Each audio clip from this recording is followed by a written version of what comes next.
Hello, and welcome. Bear with this face that you see of confusion because right now I am just trying to make sure we're on live, and we are on YouTube. And Hey.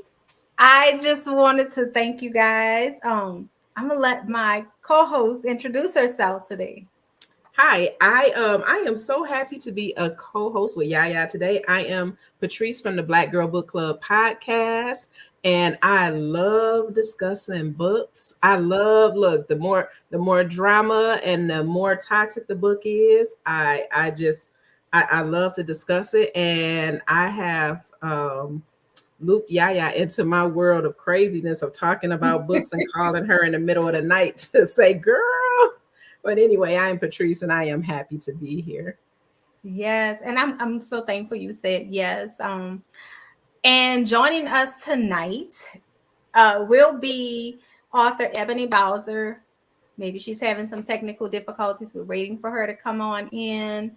But again, we are so thankful for anyone and everyone that may join us tonight. We are here to discuss some books, and I wanna just kind of let things flow tonight. Me and Patrese might just start shooting the shit for a few minutes, and then when Ebony comes in, we'll start, flowing into it. But Patrese, I'll let you kick it off because I can piggyback off of what you say. But let me just say this: I was wowed by this series. To the point where it was like, what in the hell did I just read? Like, is this real? But it was more than just excitement of the book itself, right? It was one of those unique styles of writing. The books were pretty thick, but she ain't waste not one page. Like with fluff, how some authors tend to have more than I need. She hit that thing running. Do you hear me? It was all She hit this thing running. Like soon as I don't even know what I think. I don't know who was reading this, but I kept seeing this in different groups, right? And so I was just like, let me see what this book is about because I've been in a book slump. I was like, you know what? I'm gonna just go on and give this a try. And from page 1, it was going. It was going. And I agree with you. It was by book 4, and of course I'm not gonna start in book 4, but by book 4, I really had some other feelings. Then I was ready to have a more in-depth conversation. But I'm gonna tell you, it started with the sex. I'm gonna just be frank. Because they was fucking. Do you hear me? From sun up to sundown, from the front to the back. You hear me? From the rooter to the tutor all day, listen.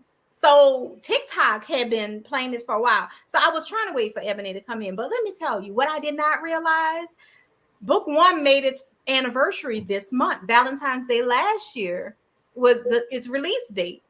Oh, it's a year old, book 1? That's why I was waiting for Ebony. I thought this was brand new.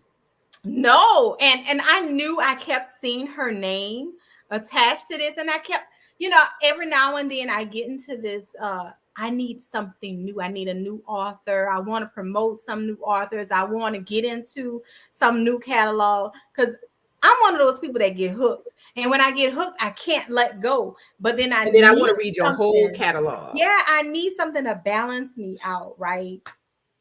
And so welcome, you guys. Guess what? Ebony is here. Let me get her on up on this stage and do some moving around.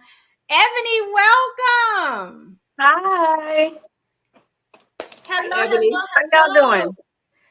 So we were just saying we owe you a happy anniversary on the book 1 release. I just realized. Yeah, the release of Valentine's Day. Yeah. I thought it was brand new. I thought it was all brand new. I just learned today o'clock that the first book was a year old on Valentine's Day. Yeah, 1 year old. I can't believe it. I was 1 year old. going through my notes last night, and I was looking at the publishing date and checking things out, and I was like, I remember let me tell you, the people that love your work with TikTok, they were just promoting it big time. And I kept seeing it. And I was just telling Patrese, every now and then I get into this space where, oh, I want to check out these new authors. I want to check out these new authors. And as people begin to follow BSB, one of us picks up something new. And we're like, oh, let's check it out. Child. First off, let me say how impressed I was with the fact that you ain't waste not one page. Trying not to. When I tell you, you hit that thing like, girl. So let me also say this. I need to give a shout out tonight. First off, Ebony, thank you for saying yes to being with us tonight. Of course. It is so appreciated. I am really excited about this chat. A shout out to my girl, Stacy. If Stacy that jumped it, I have like so many different little side groups outside of my chat. And I have sister readers where I have like personal, little kumbayas with, and my girl said, babe, you got to get into this. I was like, girl, I said, I've been seeing it on TikTok and I kept saying I'm gonna get into it. But let me say this. I'm glad I waited a year because I couldn't do it. I couldn't wait as long as they've been waiting. Girl, this book 5 gonna kill me. I mean, they came out because book 1 came out in February, the next book came out in July and then October. And normally, like I told them in the beginning, I was like, y'all lucky because I might drop like my series book months apart because they are so long. Like they not 40K or 60K, they like 100, almost 200,000 words. I seen that book that you could slap somebody with, and I was like, oh, I got to have that in my little library. So I'm like, and because it's so much world building, and I don't like to miss anything, so I try not to sit there and put out books so rapidly, because I want to make sure that I've covered everything that I need to cover while I'm writing, especially in a series. Because you don't want that plot hole just sitting there like, okay, but she never. So currently this is going to be 5 books. Is it going to be more than 5 or we don't know? For this plot line, it's definitely going to be 5 books. That's it. Because I got to jump back into my paranormal because they've been waiting for an entire year. We want to keep you. We want to keep you right here. So can I tell you I love paranormal too. So knowing that now, because so author Natavia has been my favorite paranormal author in wintertime. So you have some people out there that can give us. Y'all, I promise you, when she get back into it, I'm gonna be into it too. She has a new fan, and I'm gonna be a pain in her ass. She gonna be like, girl, come on my inbox. I'm telling you. I have over 20 paranormal books in my paranormal series. Okay, so, I haven't read any of your paranormal books, but I'm gonna tell you something I love about I love paranormal penis. It's just awesome. It's different. It hit different. It hit different. It's different. I'm like, so my brain exploded. Girl, when I tell you everything about the way you wrote was so descriptive. And we talked about this with Tabitha when she was doing her chat with you. I could see everything happening. Like literally, you left nothing out. You left nothing to the imagination. And it's like, girl. So I even challenged myself as I got into book 3 and then 4, going into Canvas and creating what she was describing. The tattoo. I gotta see this. Yes. I shared with you the tattoo. I showed you that. The tattoo. So in my mind, I was trying to do the behind the scenes The green curtain. Did y'all pick up on the promotion? Where's the green Uh-huh. curtain? I did not, but I love that. I love that. Listen, I got so excited because, and it was the green velvet curtains. It sure was. Yeah. She gives you so much. One of our members is saying how, you know, she gives you all the visuals. Like, she makes sure you get it all. And you can see it all. You can see what she's basically envisioning herself. And then when she gives you visuals in her promo, oh my God.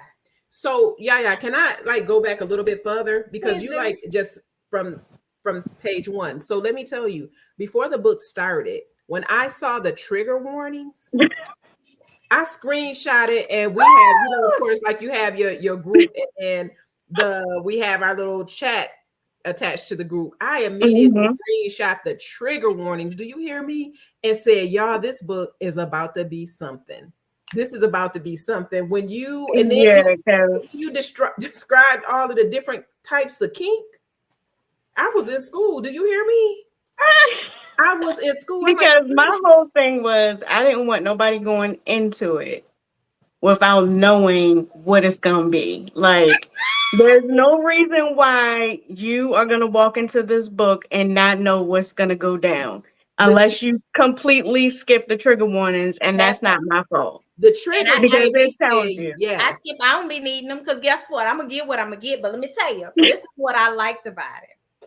First off, I had to tease Author Candace with this with Soul Ties. She gave you pronunciations. I love the definitions. I don't need to know how to pronounce the shit because I'm gonna say what the fuck I say regardless. I'm from New Orleans, okay? And the way it twangs on my tongue is the way it's gonna come out. Now she would call me when we reading this. We both reading, and so we don't want to get too far past each other. She would call me, and the first thing I would hear is the way she says, "You got to say baby," the way you say baby. That's the first thing. She wouldn't even say, "Hey, was you okay?" She like, "Baby, baby." I can't even say that. She said, "Let me tell you." That's exactly. That's how she would message me, baby. Listen. Happy birthday! Happy birthday, girl! Happy birthday, girl. Okay, it not only does it leave you no room to complain, but if you're one of those readers that need trigger warnings, she eased you into the story. But for me, girl, shit on that. I don't need no goddamn trigger warnings. Bring on the damn drama. Because I was sitting there like in book 1, I don't even think I passed chapter 1. Okay, so this was a conversation Patrese and I have been having in book 1. And tell me if I misread this, because I know my comprehension ain't always. I didn't get this. Listen, I had COVID too, so I'm gonna tell y'all my memory is fucked too. I read books. I know. So this what happened. Didn't this Dia and her sister? Is it how you say her name? Talia. Tally. Okay. So Dia and Tally. Talia in New Orleans. Okay. So. So, didn't they both have sex with Henny? I told you. I told you they didn't both have sex. Let me tell you what I read. Up and left. Listen, with eyes. Let me tell you what was in my book. Because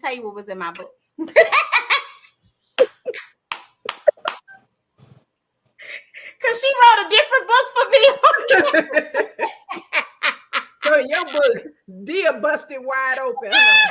Listen, this is what I read. What I saw was she had to tell her sister about how she had sex with this cat and how he turned her on and he made her say platinum, right?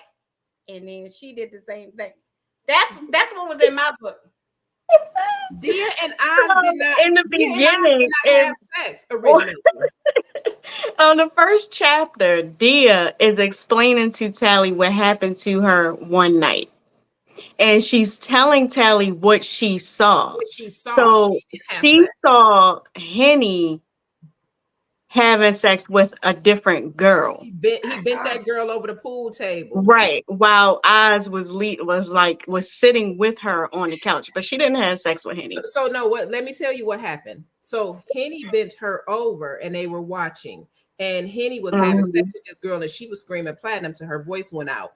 But while they were standing there, he said he pulled her to him, and he said, "I'm trying to figure out if you like to watch or if you like to be watched." He pulled her panties to the side, and he proceeded to stroke her clit while she watched. Well, I gotta pull the real. She said she had a whole.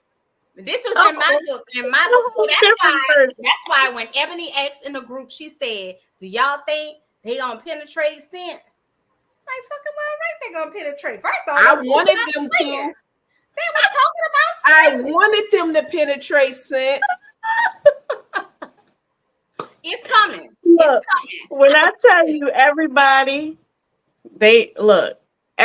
on there, they don't know what they want now. And that's partially my fault because I didn't went in there and stirred up a whole bunch of stuff. So they don't know what they want. Now they want to see it. Some of them like, nah, it ain't gonna happen.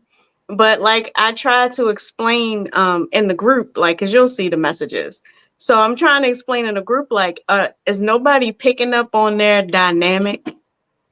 Like with all of them. And listen, first of all, what I admire about them, even with watching one another, being confident in themselves, number one, all the women, the guys, like this has been their norm. Like they're not making sex a big deal. It's sex. Like, fuck, we just fucking. I mean, they feel what they feel for who they feel it for. But I feel like it hasn't been a big deal until they met these particular women. And now I feel like it started to grow into a bigger deal. But the way I read it, Ebony, and you can tell me if I got it wrong, but Dia and Oz did not have sex until they never had sex, because I remember them being in the bed and cuddling. They didn't have sex until 6 years later. Now, exactly. I was obsessed. Right. Right.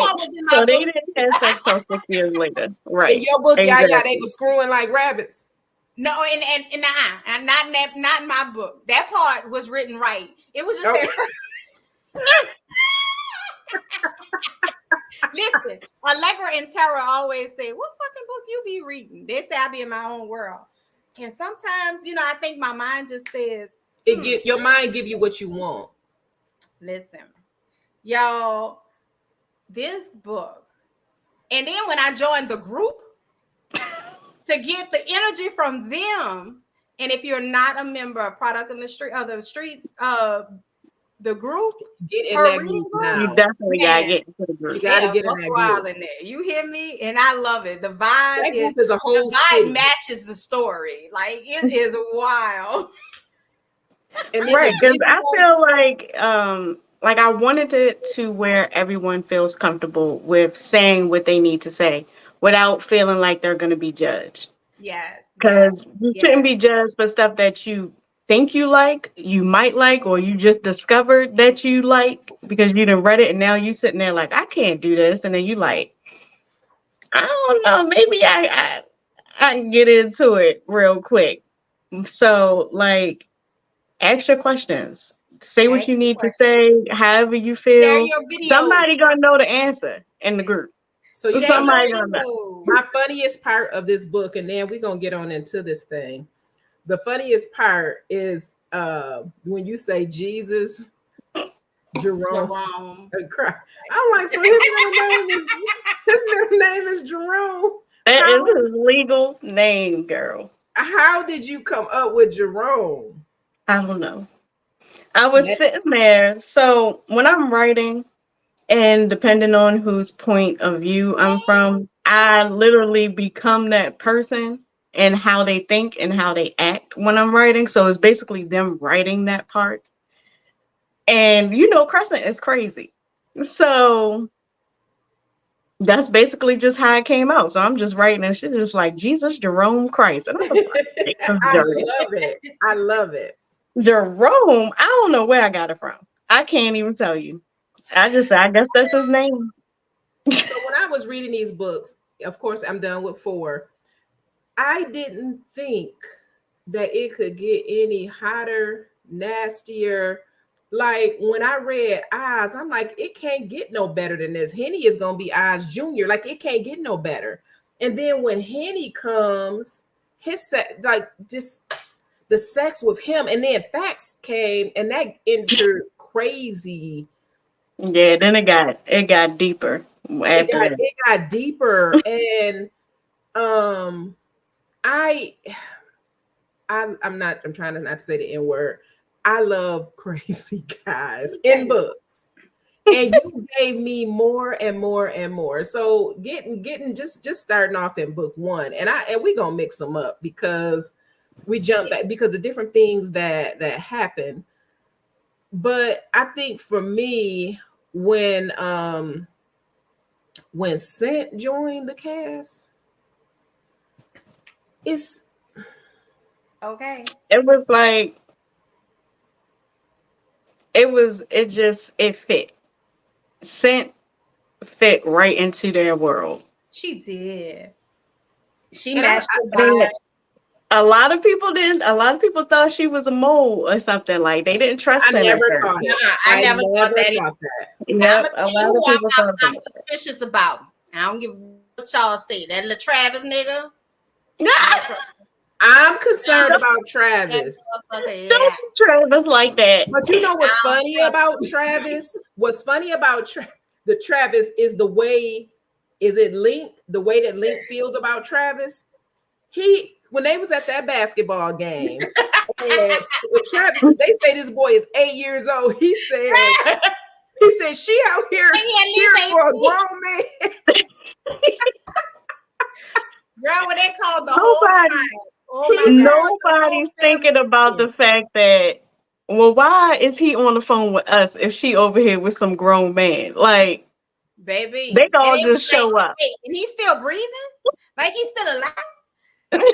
What? First of all, what I do, I truly appreciate it because a lot of people say it's difficult to keep up with all these characters when you put all these people in the book. Baby, the motherfucking married.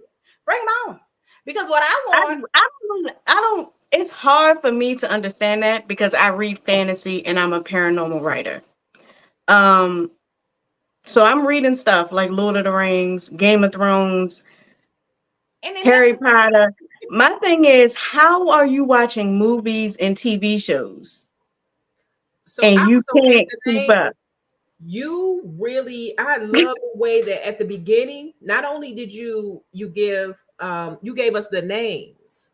So you told us who everybody was, their nicknames, and all. So that helped me a lot. And I would go back to that page often. Baby. You explained the kinks, and I had to go back and look at some of them. I'm like, okay, so what's involved in that?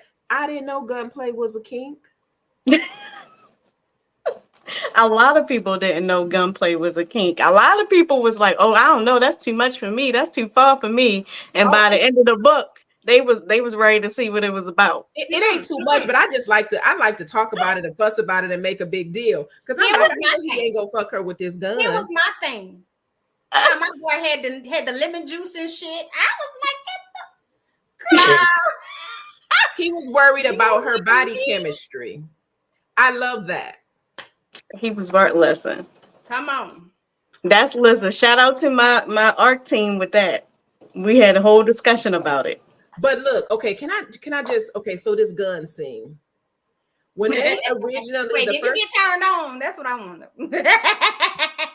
All of it. Baby, that whole goddamn book had so this gun scene right here. Shit. I want to say he had her sucking the gun and she's enjoying it. He's enjoying it. And I don't know if he was fingering her or what, but when she came to climax, he pulled the trigger. He did. And baby, that excited her even more because she was like, yeah, I think she came double. What's wrong with me? And then she was trying to figure it out. Like, what is wrong with me? Because he pulled the trigger and I ain't care. Like, he pulled the trigger and she came again. Like she was coming and she came on top of coming. So like this book had me going. So one time I was on the phone with Yaya. My husband came downstairs and I was telling her, I said, this book got my body worn out. I need a break. And he gonna say, I need a break from that. Get out of our business. I'm like, look, all I need you to do is roll over. Look, Period. just get what you need. Look, Period. don't And be complaining. I love like, so when I started reading this again, chapter 1, I was like, come again. And as I'm reading it, I was prepared. I could not stop. Like I ran through most of these books. Hey, Rhonda, welcome. One of our newest readers that had she Hey, read Rhonda. series too. So it starts with Yaya. You have to say how it starts. It starts with, I want you to sit on my face and ride my tongue. Come on. Until you Brian holler was like, platinum. say it again. He said, I want you to sit on my face and ride my tongue until you holler platinum. And you know what I said? I want that for her. I want it for her. I was in what that exactly. That quote alone had me like, and I think that's what I posted. The first words. That's how I knew the shit was about to go down. Yeah, I think you screenshotted the first page. Because it's like that's why the trigger warnings are there, because you going straight into it. Like it ain't no I'm gonna ease you in there. Like it did ease in to BDSM and kinks and other stuff. But like I keep saying, this series is an urban erotica. What surprised me is that we're not gonna be walking down the street. Yeah, they weren't holding hands, but as much as Henny, like Tally, like these were instant connections. And I like when you get right to it. I don't need no slow burn. Like, give it to me. But as much like Henny knew instantly that he was really feeling Tally. And so when he had her sitting on him and she was riding him, but she was facing outward. And was it Jacoby who comes in? It was Jacoby. It was Jacoby and Fax. And he was kind of mad at Jacoby, but at the same time, like he feeling this girl, and the sex is awesome. I can't remember if he had a condom on, but I feel like he must have. He did. And he told one of them. And he said, I said, wasn't that part of my book too? Yeah. Yeah. That he told him to go ahead and eat her out. Why I'm acting like I'm shy, and they call me the sex whisperer. Like I'm the So he's like, he felt her hesitation, and to him it's like, nah, we ain't doing that. You definitely gonna have to put a condom on. That part, I knew that was in my book too. And just for y'all who are just joining, I another version of the story was written in my book 1. So there are some parts of it might sound a little different. So I'm giving a disclaimer. Ebony said she didn't write that part, but it was in my book. And if Allegra is still here, she knows what I'm talking about. And so it happens to me all the time. Everybody is feeling each other. This sex is the best ever. But at the same time, Dia in the bed laid up and cuddling, and Oz is not that type of guy, really. He just like he likes to watch, and he likes to. Well, you know what? I felt like they were very. They always say when you have a dom, that like when a man is a dom, and then you got the woman has all of the power, and the women did have all of the power. They did, because they catered to what the women like. It wasn't a lot of like the man saying, I like being watched. He did whatever it was that she wanted. Yep. Some people thought that they were being manipulated, that they were being used by sex. Some people that read the story, and I don't know where they get that from, because everything that they did catered to their woman. Like, what do they want? How slow do I need to go to make sure you're comfortable and we can see what you like? Basically, is what they did. This book, so you get past that first chapter where they meet each other and all that, and then it jumps to 6 years, and they're coming back home because the sisters, their mom is sick, and they coming back home. But it turns out that Oz has had a relationship with Shandia time. Like they know each other. Mm-hmm. He crazy because everybody she fuck with, he didn't kill them. Girl, listen, He done that's killed why them all. I knew just how special he was. Because first off, as we're reading, and he was like, yeah, that's why she never heard from none of them niggas ever again.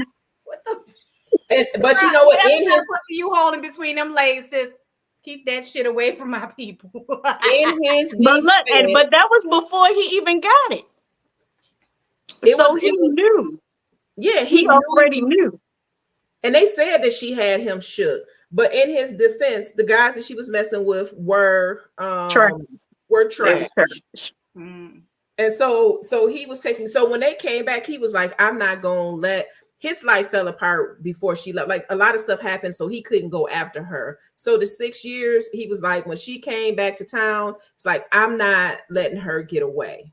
I'm not and then they came together, and it was like all of her dreams. When I say that the woman had the power, all of her dreams, all of Shandia's dreams, he bought the house that she described, he bought the car that she described, and we're not talking about no Chevy Cavalier. Like, you know, like he bought her a car.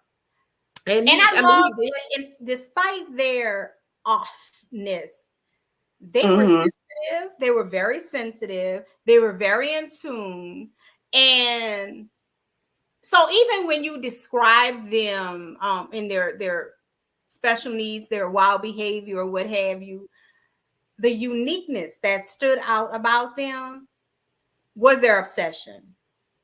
To me, because the obsession was almost beautiful. It was, and it was so, they were so meticulous in how they did. First off, Fax is OCD, right?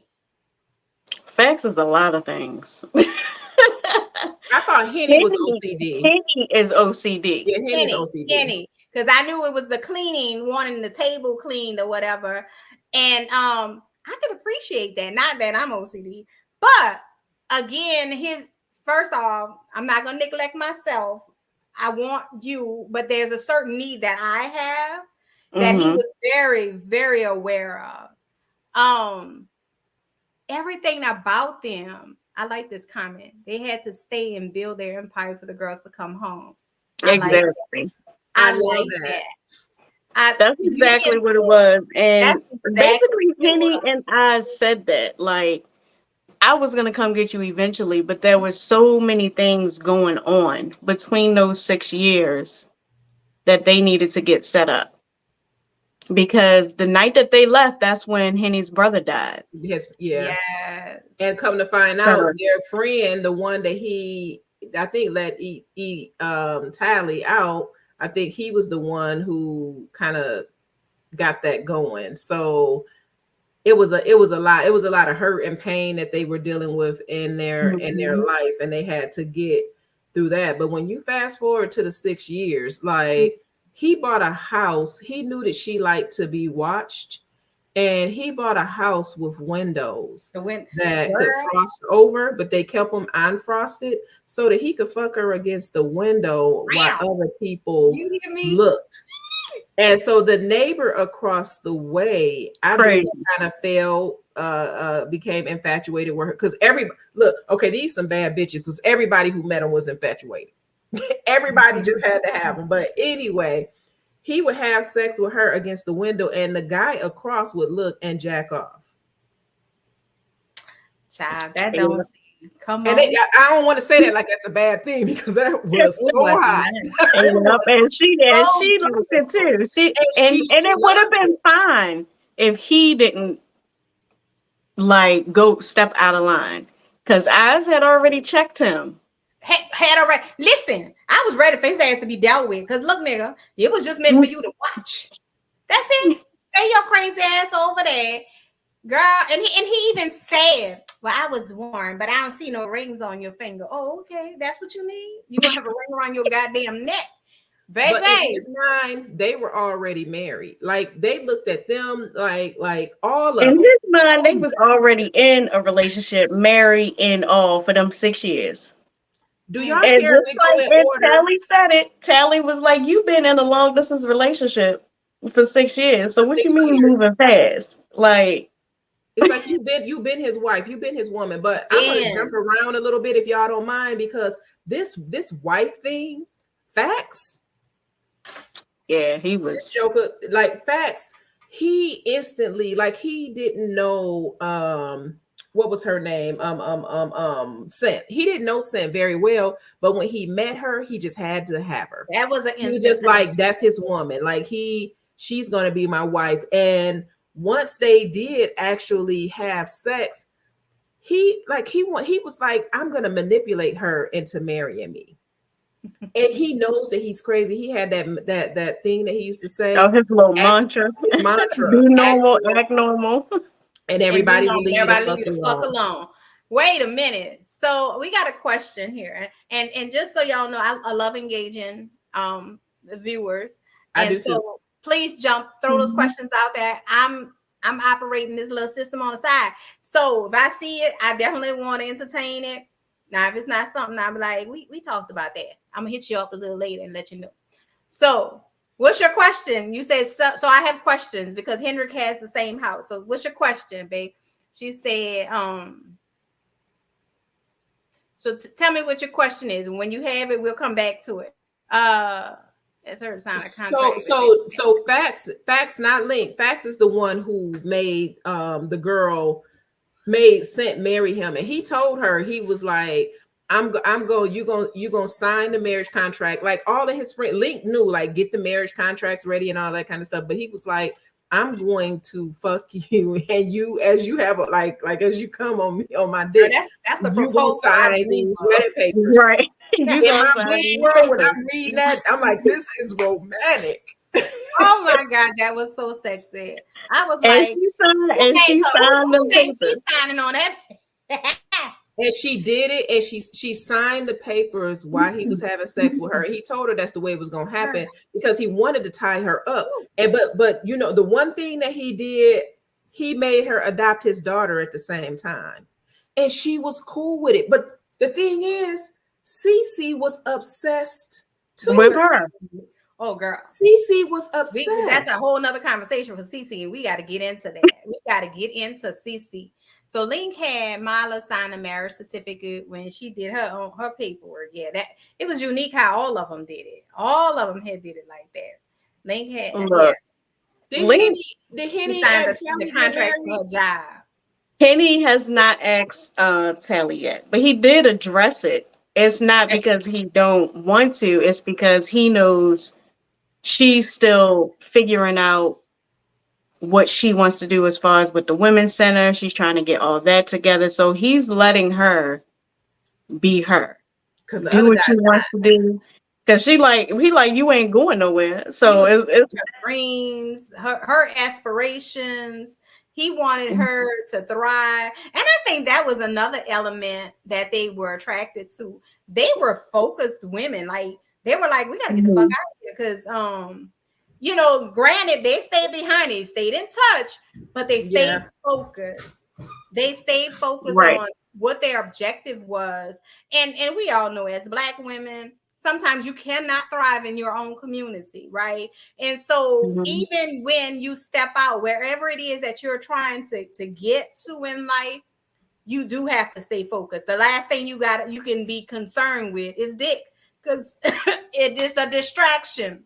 Right. And I think that's what hit Tally, because that's why I did was like, well, you ran that night. Like, you ran because Tally knew, like, man, if I stay here, I ain't gonna get nothing done because she gonna be worried about him.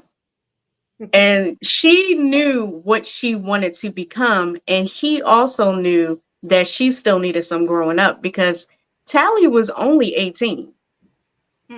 So she still needed to gain some life experience.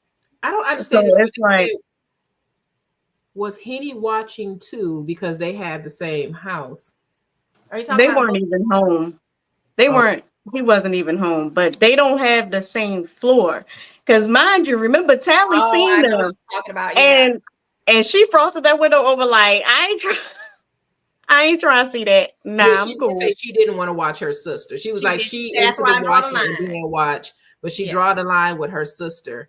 But I felt like it was the way it was beautiful in the sense the way that they treated Scent, because you like in reading the book you found out about a lot of the abuse that Scent Her had to background, endure. yeah. Mhm. You found out her background, and I felt like all of them had a sense of they all protected each other, but I felt like they felt like they wanted to protect her, all of the men, and it was like I was like, what is going on here? Because her and Dr. Sexy, like that was his work wife, and you know all of this stuff is going on about work wives and all of that kind of stuff. But he would hug her and squeeze her tight, and all Tally would say is, "Leave Scent alone. Y'all stop messing with Scent." But when I spanked her, He told her he was gonna do it. but you know what? But the thing is, Fact said he's serious. He gonna spank you. And so they're at the house and he puts her over his lap and he spanks her. I don't remember if they said his dick was hard, but she for sure was hot. And he was spanking her cheeks and rotating between the different cheeks, and she was hot. And he brought her almost to orgasm in front of, but again, in reading this book, that's what she needed. That's what she need. Look, that's what she needed at the time. And after he got done spanking her, and she was so hot and wet and near coming, I can't remember. Did he pull her pants? Did he spank her bare butt? I don't think so. In my mind, I need it to be that way. So that was in your book. That was in 4. Like he spanked it when it was bare, and she almost came, and then Fax took her, and then he took care of her and took that edge off. So let's talk about the hospital room with Sanchez.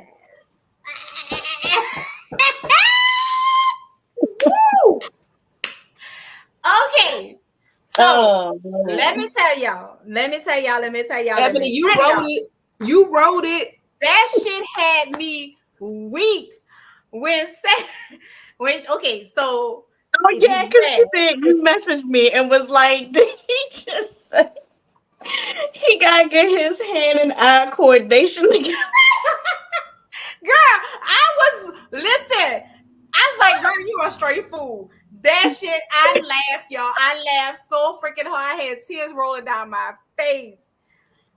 That shit was so funny with Sanchez. And Sanchez, first of all, well, he had a Coke can dick. Let's put that out there. Let's just lay that on the table. Literally. Let's put that right out there. Okay, Big Willie. Yep, I'll go with Big Willie because first of all, for his blind ass. So stupid. Like, girl. It probably was. Look, she said they all wear thongs, so it probably was. So it probably was. That's the way. Look, that's the way it was for me. Her butt was bare for me when he was spanking her, and everybody was looking, and she was just like, "Am I wrong for feeling this way?" But they made her feel comfortable through all of that. Like they comforted her through it. But getting back to that part where you talking about, so you there was an altercation in the hallway. And Henny is upset with her, because she was talking to another guy, another doctor or whatever, and he's jealous. He don't want nobody talking to his woman. So he takes her in the first room available, which happens to be Sanchez's room. Did he take her in there, or was she in there checking on Sanchez? She went in there and he came in there behind her. He came in there behind her. And and Sanchez is there. They didn't did a surgery. Sanchez was blind. Just go with it. He was blind. They did a surgery on him to bring his sight back. So his sight is coming back. I think at this point he's about at 65%. Right. Mm-hmm. But you know what they say, when one of your senses is off, the other one is on. So I'm sure he turned up. I'm sure he can smell the coochie. I'm sure he can hear the wetness. I'm sure all of his other senses was popping, right? So they get in this room. And so he gonna teach her a lesson. And so what better way to teach me a lesson than to fuck me senseless? Come on now. Oh, listen, when I tell you, he did say, yo, can you see this? Can you see this? When he said, like he checking up on him. He was like, I'm gonna come. He was like, nah, you being selfish. You can't come. He said, Sanchez, did you come? Are you ready to come? He was like, no, I'm still working on my hand and eye coordination. When I tell y'all, Sanchez is a fool. So freaking weak. But there were some moments when this woman wrote parts for me that literally just had me in stitches. And so Deja and Tasha talking about this gag part. I'm always for a good gag. But Ebony, the way you wrote that it was funny, but there was some care in that situation at the same time, because he was again tending to her and her needs, because he was like, well, what do you want? Before Sanchez took his dick out, he was like, what do you want? Because he's sensing that she wants something else. She said, I want him to watch me. And he's like, I want him to come for me. I want him to come. Why?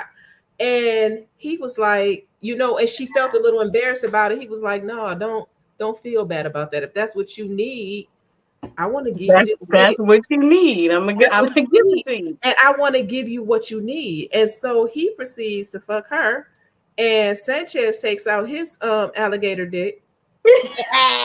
And he's getting off and he's looking at them. They doing this, mind you, they at work. It's 3:30. They at work, okay? While they're doing it. So they do this, right? And then the doctor that she got into it with in the hallway that he was upset with her about, he walks in. She don't know he there. And Henny just put some stank on it. That's when I think he made her suck his dick. He was like, because the doctor had said something about gagging. The guy did. He was checking her or whatever. And so that's when he walked in on. Yeah. That's when he walked in on. Trey is the doctor. Thank you, Tasha. Yes. So here's what I get from that. And again, you're the author. You tell me, because what I read ain't necessarily what you said you wrote. But what I got from this was, number one, the sex was another form of release for them, right? And sometimes it saved motherfuckers' lives.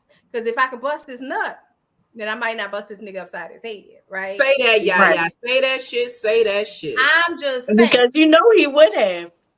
Because he would have. And it was like, nah, I'm not waiting till we get home. I'm not waiting till we get to the office. Bring your ass on in here. I'm gonna either bust a nut or I'm gonna bust a cap. Choose. Period. And that nut was pretty nice because we all got to enjoy it. Right. Because in her mind she's trying to protect him. Like, no, I know him. He's petty. He will do this. He will do that. And Henny like, I am the boy. I am the boy. Like, what you gonna do to me? So yeah, you're right. Definitely. If he ain't do something in that moment, his mind would not have been able to get off a Trey, and Trey wouldn't have made it. And one of our readers, they inboxed me and they said, because she works in a hospital, I'll just leave it there. But she was like, ask Ebony what she know about this joint commission coming in, because that ain't no joke. She said that ain't no joke when the joint commission come in. I was like, I will make sure to mention it. So when joint commission come in, and that's why Tally and Scent was so frantic. So when joint commission comes through the hospital, they check in everything.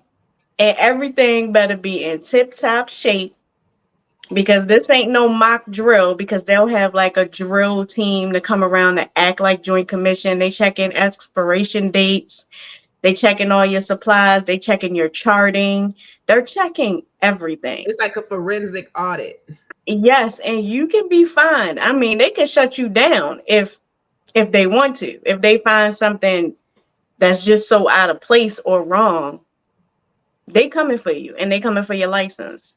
So I have So a question. I have a question. What inspired this series?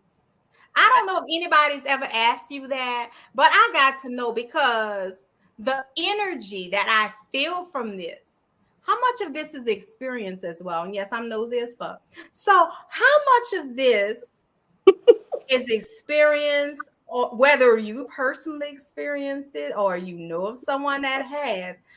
I need to know the inspiration behind this because this story was absolutely beautiful. That's just my take on it. Crazy. so I wasn't going to write anything in the urban world. And one of my friends kept asking me over and over, you got to write something. You got to write something. You have all these stories. You can write this. You can do this. And I'm like, nah, I ain't going to do it. It was like 2 years of being asked to write this story. And I was like, well, if I'm going to write it, I'm going to write it the way that the way that I want to write it. So it's not going to be like everything else, you know, I that's want to out be there. in your head. Like, what would she You think? don't want to be in there. You don't want to be in there. It's dangerous, huh? Yeah. It's dangerous. So as far as like the hospital, like the aspects of that, and that's probably why she asked, like, what in the world she know about Joint Commission? Is because I worked in the healthcare for so long. So I know when I'm talking about certain things that have to do with the hospital, it's an experience because I've, things like that has been done, or people who done did some crazy junk or stuff like that. As far as like experiences, like some of it is experiences that I know of other people. Some of the things I've experienced myself. A lot is research. But like first, most of the stories is like bits and pieces of stories that I've lived through on certain things. So then I just take that, smash it all together, and then create a world from that. And then that's how Product of the Street was born. And each of the characters, were there any inspired people that you know of, or any, was there any specific things that help you to create each of these individual characters? Because I mean, we have as many problems as we have heroes and sheroes in these books, right? And that's how I identify motherfuckers like what's his name, Rodney old ragged ass, and what's the other one name? Charles. Oh, that motherfucker. Oh, girl, I got some words for him. This Charles. is what I said too. Those visuals, because that's what I had a thought and I let it slip. I was supposed to be writing down when I have a thought because I'm drinking too. So I can remember. You know what I love about what you wrote in your description, especially with Tali and Scent, they thick girls. Ain't nothing like a big, beautiful black ass woman. You hear me? Girl. Yeah, like I wanted it to be like a variety. Just like I have a variety of friends. Everybody can have a story. It don't just have to be. Everybody should. Yeah, and everybody have different tastes. Like even if you look at Henny and Scent, like Tally, she isn't super super thick, but she's thick. But Scent is a BBW. He was still attracted to Crescent. Like everybody has their own. Looks like everybody was attracted. Everybody was attracted to Scent. Everybody gravitated to Scent. I can tell you that. And everybody was okay with, the women were okay with everybody's attraction to her and hugging her and rubbing her and because she kind of, after knowing her story, because you gotta remember Link is who Link is, so he gonna did some digging already. Kind of knowing a little bit of her story reminds them of Chantel. Yeah. And you know what? When Chantel came from what she went through, she needed a dime in her life. Blew me away. That Oz was Chantel's dime, but not sexual. I was like, what? And so So they yeah, knew. that's what and that too. Like Dom's most of the time is not a sexual situation. It's written like that in books and it's shown like that in movies, but for the most part, it is not a sexual situation. Now it can be, but it is not. Or it could be a part It's of it, but it's more not the for. whole thing. It's definitely not. Like it can turn into a sexual situation, but their relationship is something that each of them that what they need. She needs order and control in her life. And they saw that And set needed Oz, that. They right, saw that and set Oz needed needed that. that. Yeah. Right. And she needed someone to care about her because her grandmother died. Right. She And was I'm isolated from her friend. Her That's mother all she didn't had. care. She didn't, right. She didn't have anything. And they knew that. her And I memory feel was like So, they wanted to be all of those things that she missed. They wanted to be all of them saw that need in her and they gravitated to her. But of course, it's not going to be fun without some sex in it. But mhm. yeah, and so they all wanted to take care of her. And that was beautiful. But the one point I wanted to bring up is that they all got turned on when they was like, or maybe most of them, like when they took somebody to the clinic. He was like, yeah, he was like, I had him tied up and he knew he was about to die. And he's like, I looked at scent and my dick got hard. I'm like, now that really had me tickle. The fact that they was about to literally cut limbs off motherfuckers and they looking at their women like, Look, you that's fucking tell your ass all right. that's I'm look, about to that's bring what your happened ass to over on this Sam table. Fuck you right before I when they was messing with what's her name? Pamela. yeah. Like when she was over there interrogating Pamela Facts over there, like, I like this. he was like, I'm gonna fuck the Yeah, shit out okay. of her. Baby. Baby. But yeah, so it's like I think a lot of people get they misinterpret what a true sub dom relationship is because of what they read or what they see in shows and movies. Mhm. So they automatically assume that it's a sexual situation when it isn't. Okay. That makes sense. Let's get into Cece. First of all, My baby child. when you first read it and she putting the goddamn heads to the baby doll in the oven. The visual that you had of CC on your page was amazing. Girl, was that an AI? Mm-hmm. And you, so with AI, do you just put in, the description and that's what they give you? Is that how that works? Yeah, you have to like really be detailed in the description. Girl, that visual. And I mean, and I had to ask her, I was like, yeah, this is definitely something she had to tell them to do because that baby, like I could see that. I could see her being this cute ass motherfucker that's just a terror. That's just gonna test. Like Just motherfuckers crazy. don't know. They don't know I'm a problem because all they looking at is how cute I am. I'm about to fuck some shit up. But CC wasn't a terror, really. She was okay. she had a lot of I'm gonna tell you what I do think. I think that CC, I don't like to use the word crazy because as I got towards the end of 5, getting more into 4, it was like these guys are mentally ill. Like Facts is mentally ill. He not like ooh, he crazy. He'll do this, he'll do that. No. No, he has a mental disorder. He has a mental disorder.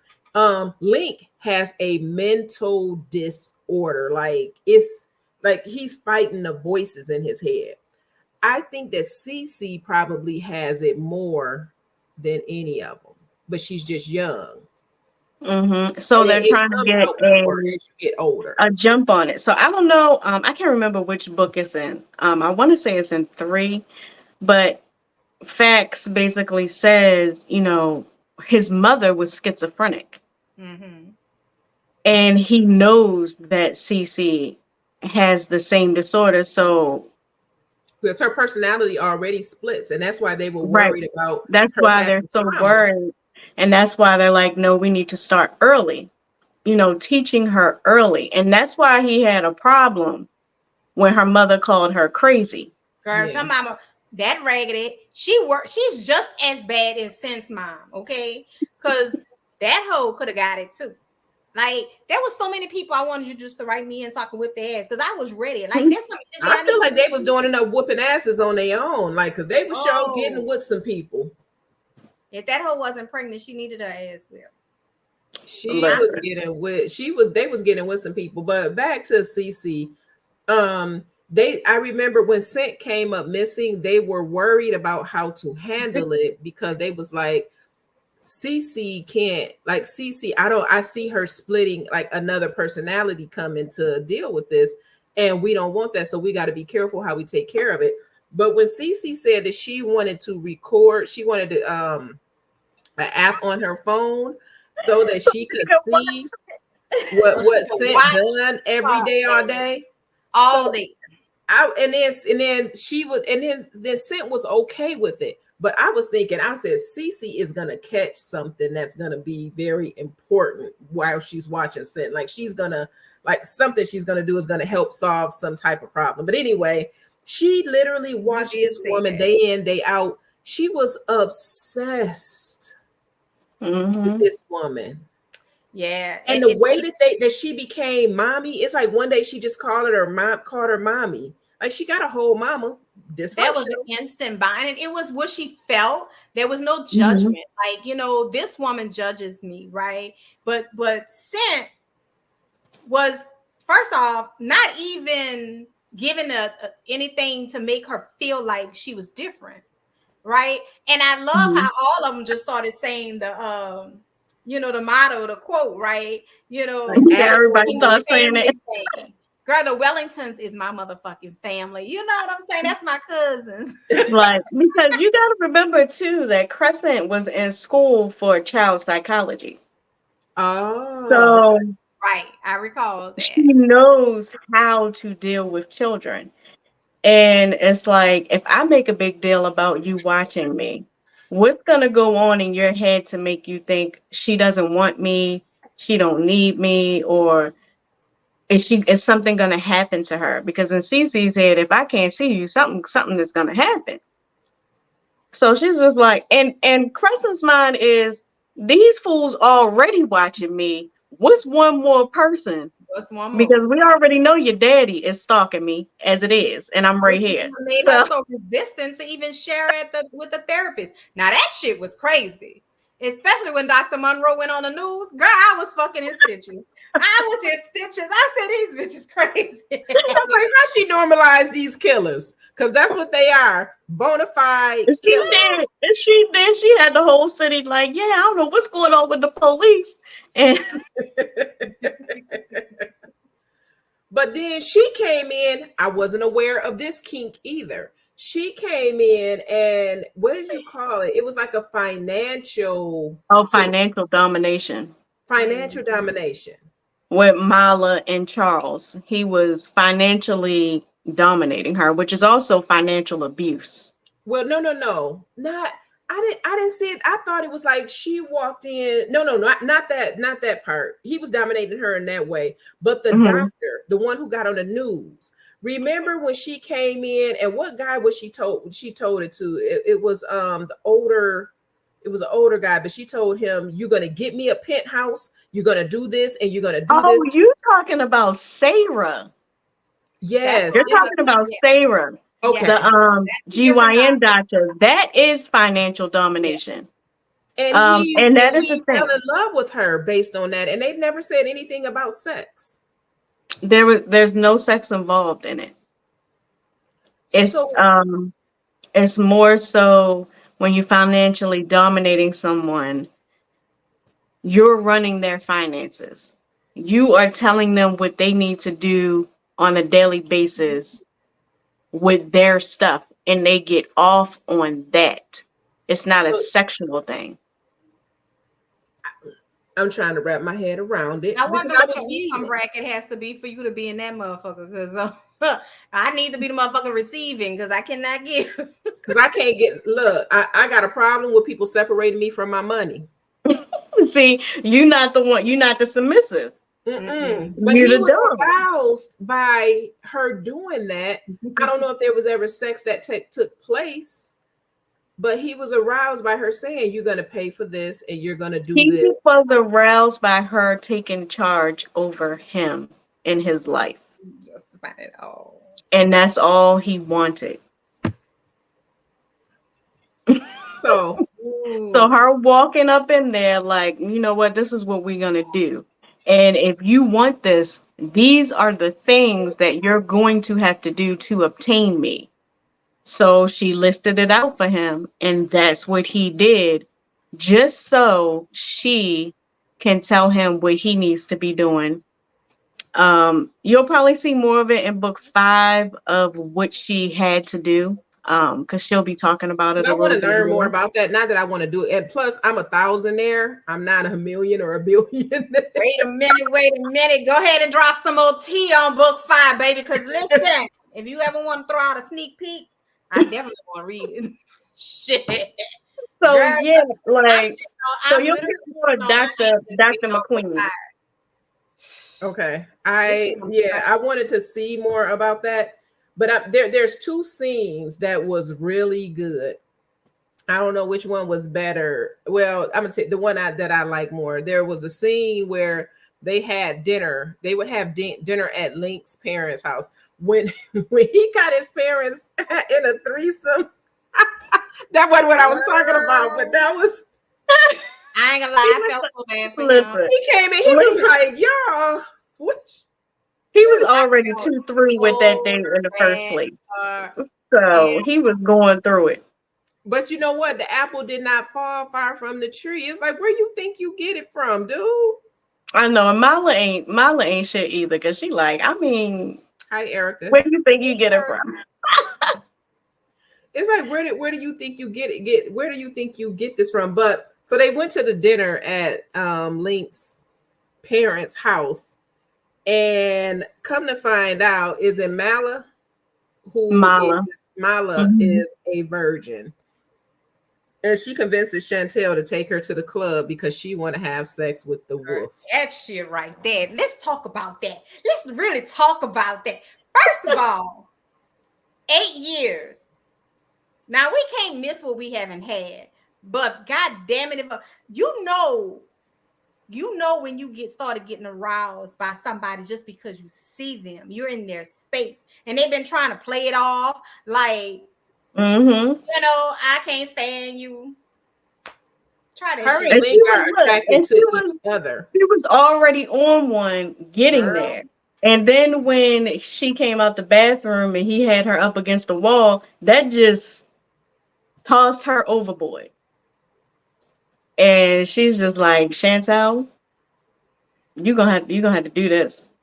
I don't care what you got to do. That's my birthday present. She said, that's what I want for my birthday. She done got away from her slave owner, and she wants to go there. Woo! And Chantel knows what's all involved because her and Link are very close. But how did I say her name wrong? Mala, yeah. Mala does not know who. Yeah, she doesn't know who he is, but she was like, I want it. Like, I need to. She need to bust a nut. She was like, I'm tired. I'm grown. I haven't had sex yet. I want it. I want the black wolf. Chantel knows who the black wolf is. Know that they both in love with each other. And she was like, you know what? I can't hold off no more. I can't stop it. This is just what's the word when you say it's meant to be? It's meant to be. And it was so meant to be like. And so they go in the club, and she's got on a mask. They both have on masks, but he knows he ends up knowing who she is. But she started calling him she calls him Kite. I love that. Melissa, we coming back to this, okay? We coming back. I put a little stone coming back to you. But they so they get in a room, and he starts to like he instantly knows that he's more aroused. For her, there's no measuring stick because she's never had sex. Right. The man that she's been with for 8 years is gay, and he wouldn't know a coochie if it kissed him in the face at all. This was an interesting dynamic too, as Boom is pointing out to us. Chantel is besties with Link and Mala, and I can only imagine how it was burning in her to know that they both felt the same way. She got to hit his shit. It's like, well, fuck, she On wants both to ends. hold her back, On but both ends, she got she hit. watched, and she has to watch them. y'all. But and you also have to realize that previously, you know, even before these 8 years, they all three were very close. Anyway. Yeah. So, you know, they were all friends in the first place. So it's just like that her and Link like that had oral sex because he knew what she liked. And how Chantel had to be in all of their clothes. That was weird. Listen, Chantel had to be in all of their clothes because it made her feel safe. I like it. And they're sick because she wanted their dirty clothes, not soiled, but clothes like shirt. Like put on your husband's shirt with his cologne like because she will always press it to her nose, or she'll always have the sleeve, or she'll always holding on to the sleeve. Or even when she's around them, she's always right next to them, under one of them. And the women are okay. And if you are in the fold, they are totally okay with it if you're in the fold. But he started like he was like he was horny too because he had been at that dinner because he's attracted to her. So they both are horny because they attracted to each other and can't have each other. So when they get there, they both burning off the steam that they've built up within each other, but they don't know that they're them. But I believe he hears her voice when she calls him Kite. You know, like she said, "What is your safe word?" And she said, "Kite." He said, "Kite." That gave him pause right there. Like, wait, what? He was like, "Wait a minute, what?" They never took the mask off, but he knew. He turned around and looked at Chantel when he realized that this is her. But he was like, "You know what? We here, and she calling me. She calling me right, because he thought it could be her when she said Kite." But then he seen that tattoo because she has a tattoo of a kite on her. But when she said his real name. Yep, when she was trying to get that nut. But and his dick grew 10 inches. Girl, when he had to pull that mask up, I can only imagine what that mask smelled like. Because he was like, after when he got ready to eat pussy and he wanted to get all in it and he pulled that mask up, I was like, that brother went. And he turned her around. He said, "I want to take this mask off." He turned around and hit it from the back so he could get into it. And then she started calling him by his name, not Kite. And he was like, he told her, because his mask muffled his voice. He said, "You could keep saying that. That's okay. Keep saying that." And she was like, after he had sex with her and she was calling his name like that, he was like, "I can't be without her no more. I'm taking her from." Yeah, he was done. He was done. Like he was going to do whatever it took. At that point, take him from her. I mean, I got to take her from him. But somebody in the chat just said they wanted to talk about Travis. And so before we get to Travis, let me just say, y'all. So the fact that she named the doll Travis, Chucky. That was another part that had me fucking in stitches. And okay, let me tell y'all. Let me just share with y'all. I could be a little corny to people that don't read, right? So I'm trying to tell everybody how funny this shit is, and they're not giving me the ha. But I'm in Ebony's fucking inbox week. When Fax was like, "I know the fuck you did not buy no Chucky dog." First of all, that shit had me freaking the fuck out. That told you that Sid crazy you too. Bought a Chucky dog for look, Link told Fax that. Link told Fax that she just as crazy when Fax was like, "You know, CCX, if she could watch Scent," and Link was like, "She probably said it was alright because she's just as crazy as you are." So the fact that he brought the doll, girl, that shit was so funny because he said, "Daddy, thank you for the doll." Like, I don't find no fucking doll. They go in the room unwrapping the paper. And it's like, and look, it says, "You'll be my friend to the end." Girl, I fell on the goddamn floor. I didn't say, "No, the fuck you didn't bring no Chucky doll in it." She was like, he said his name was Travis. That bitch would have had to go in the oven too with the rest of them. There ain't no motherfucking way. Travis kept all the other dolls in line. And Scent knew that. Scent got that dial for her so he would watch out for the other ones. When she took them to that basketball, because I was puzzled too when she kept saying, "Can we go watch Travis play basketball?" And Link was like, "You mean can Travis go play basketball?" Like, no, girl. When they showed up there, I said, "CC ass ain't fucking crazy. Y'all fucking crazy." No. Who you But knew? The doll in the car. It's like Conceited. Conceited wasn't crazy. Conceited said, "No, Travis is somebody real, and I don't trust him." But Melissa wants us to discuss, and I wondered about this too, because Travis is 8. How did Travis get to the jail before? And like, because Travis he texted his daddy. That was that text message his daddy was reading, huh? First off, I knew the little nigga was smart, but I still don't trust the little nigga. Okay, I still don't trust him. And why? Somebody mentioned in the chat, why the fuck does he look like Link? That's an interesting one. We're gonna talk about some shit tonight, y'all. I hope y'all got y'all drink. He looked like Link, but he got his daddy's eyes. So, because even Conceited said that. Like, I kept looking at the eyes, like, yo, I only know one person with these kind of eyes. It's something more to Travis.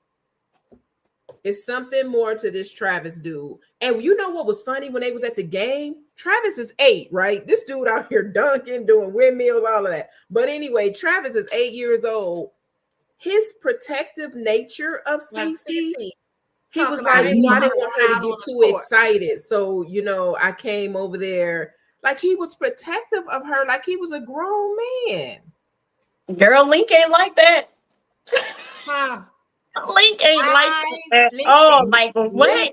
Link was about to have a mental break about this. And but the funny part is Link considers CC his child. They said that Link's name is on her birth certificate. Link got his own birth certificate. With him as the mother and the father.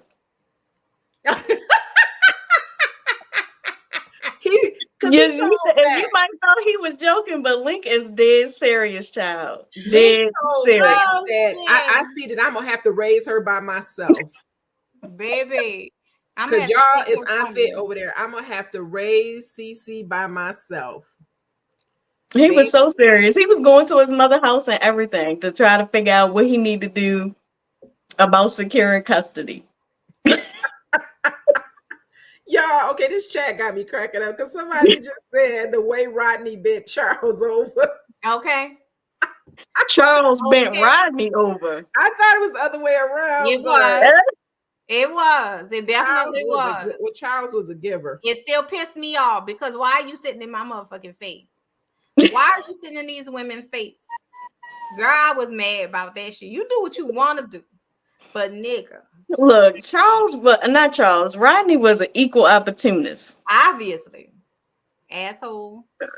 That's exactly what he was. What'd you say? How close we talking? About what? About who? We're gonna find out because I think she said something, baby, now. Talking about that, smashing that mad stuff. Let's see.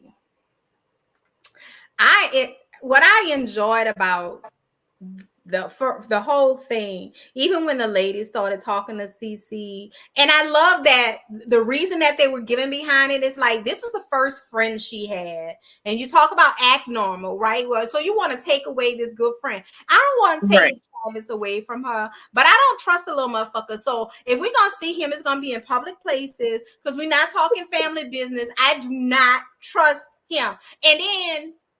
So I'm still torn. He got to prove himself. Now, his daddy did look out for us by telling us about the pine. Yes, I say us because that's my people now. So at this point, he was looking out for us because we needed to get the bodies and shit. We needed to move shit around, right? So we knew what was going on. And if y'all not at book 4, I'm sorry. I'm spoiling some shit for y'all. But this was a chat. We was going to discuss it all. We don't hold nothing back. So... it was how close.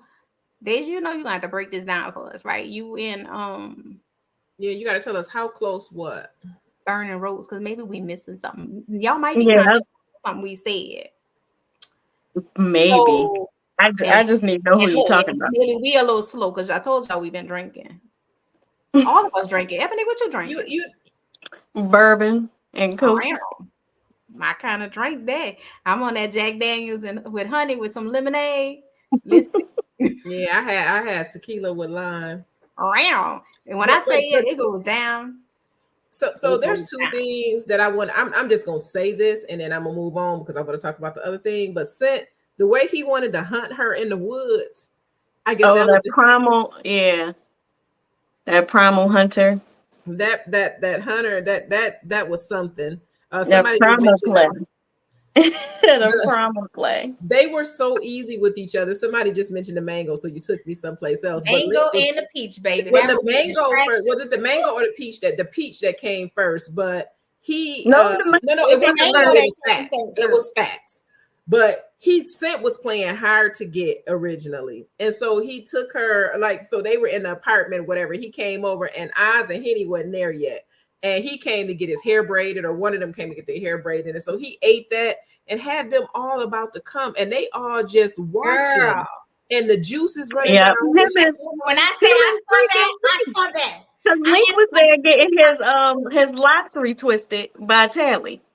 And Fax over there laid up on Dia, getting his hair braided. On her legs and all of this. And then men come in. He was like, man, get your ass off my wife. But they are cool with it. Like, you not home. And then, but the thing I want to talk about is the spider web, because we've been on for a little while and I know we're going to wrap up soon. The spider web. Is that what we called it? Yeah. Is that what it was called? The spider web? Mm-hmm. The spider web. Wrap me the fuck on up. You hear me? Just wrap my ass up. So Scent ended up Scent caused them a lot of problems, to be honest. And she made me mad a little bit because it's like, you know who's chasing after you. You need to give these people some information so they can protect you, so they can protect themselves or whatever. So the last thing that she did that kind of brought things on, they was like, you got to be punished for that. It was like, we got to punish you for that. So it's coming. So the punishment was they took her, I think they were in the club or whatever, and they all took her down there. And I don't know if they stripped her naked or they strapped her up to something. And I believe they used a knife because Fax always had a knife on him. Fax or Ozzy always had a knife. Yeah, Fax always carries a knife. And so they cut her clothes off of her so that everything is exposed. She's near coming before they even touch her. But all of them in the room, Dia is pregnant, and so she's sitting over there on the couch. And then Tally is over there watching. They tell Sanchez to hold Tally, and so I feel like by then he can see. So he's holding her. So she's sitting on his Coke can penis while he holds her, while she looks, and she likes to watch and she likes to be watched. And so that you got that dynamic going on.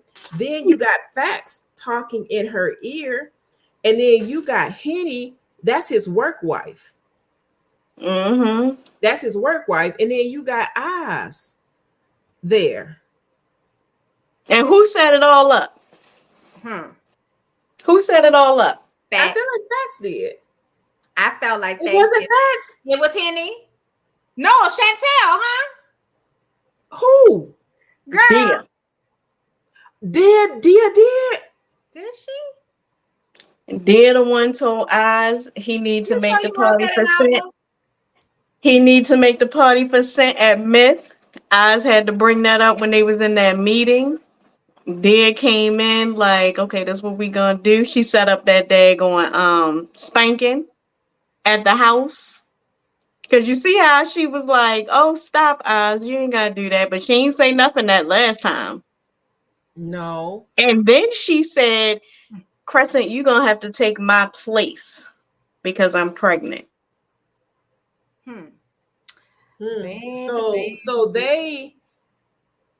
So what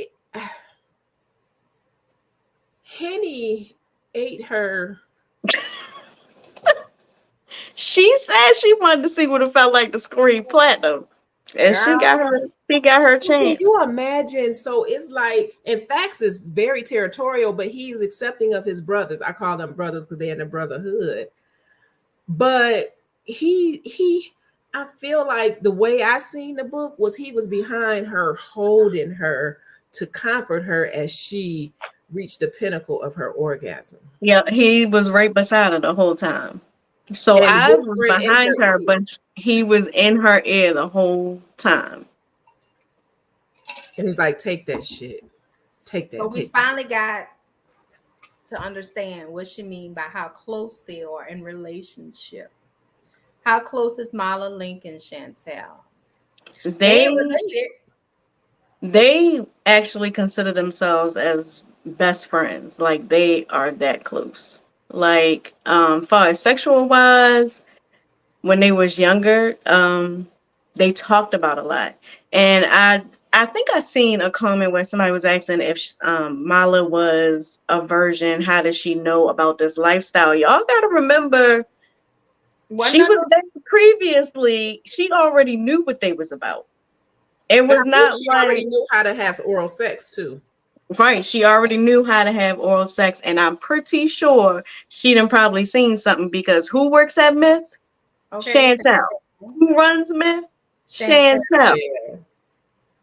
So, like, you have to. I always try to say, just think outside the box when you're reading, and not take things such as like as face value. Like, well, she's a virgin. How would she know? You might have been a virgin, but I'm pretty sure you knew what was going on. I was just saying that today. Like, I was that kid that literally got excited when I started seeing sex words and curse words in the book as a child, right? Like the forbidden is always kind of exciting. Yeah. Right. So even if you may not have encountered it, there's still a lot of curiosity about it. Right. And so she's gonna want to know. She know what her cousin was about, what he did. That's why she was just like, air dynamic. All of their dynamic is something totally different. As far as like familial stuff, that ain't crossing no lines. I felt like Chantel wasn't really interested in sex. I mean, she's seen all of this stuff, but I felt like sex didn't really come into her until Ian came into the picture. Exactly. Chantel was not having sex because of what happened, and she needed that dom sub relationship with Oz, but she also needed to be the dominator. Is she the cover of the book 5? Because the book 5 is lady on the front. That's Chantel. That's Chantel. Oh, you gonna bust that open, ain't you? I know, baby. That's what I said. Bust that open. Let's address this question.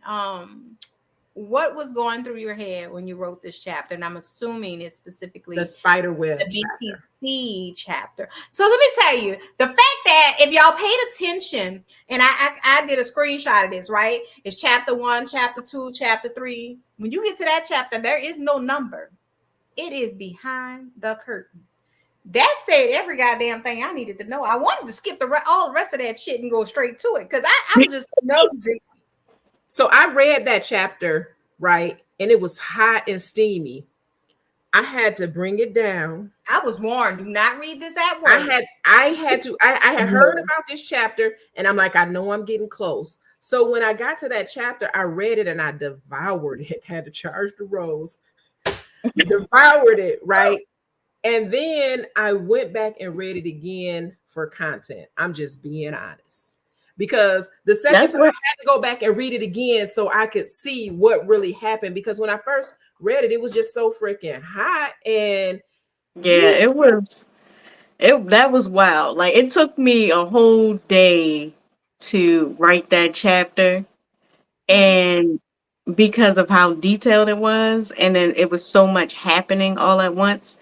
And I was like, man, after I was like, oh man, I gotta go do something real quick because I can't. This too much. Like you had to bring it back down. I ain't write nothing else till the next day because it was just damn. That's why I had to put that contract in there. I was like, oh no, it's got to be a whole contract. That was good. That was, I ain't gonna lie, I was tempted to write that out. I was so tempted to even put that in my promo, have all the words just coming up there and like put my name on. Because I'm crazy like that.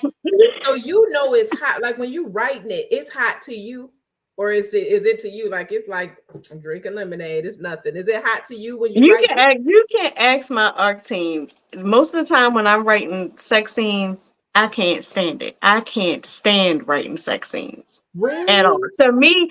To me, I feel like I'm like, this is so corny. But you get so And I'm goddamn descriptive with it. It's but like you BTC, no, watching. that one took the that took the cake. I was like, man, wait till y'all read that. Do you watch porn to write it to be as descriptive as you are?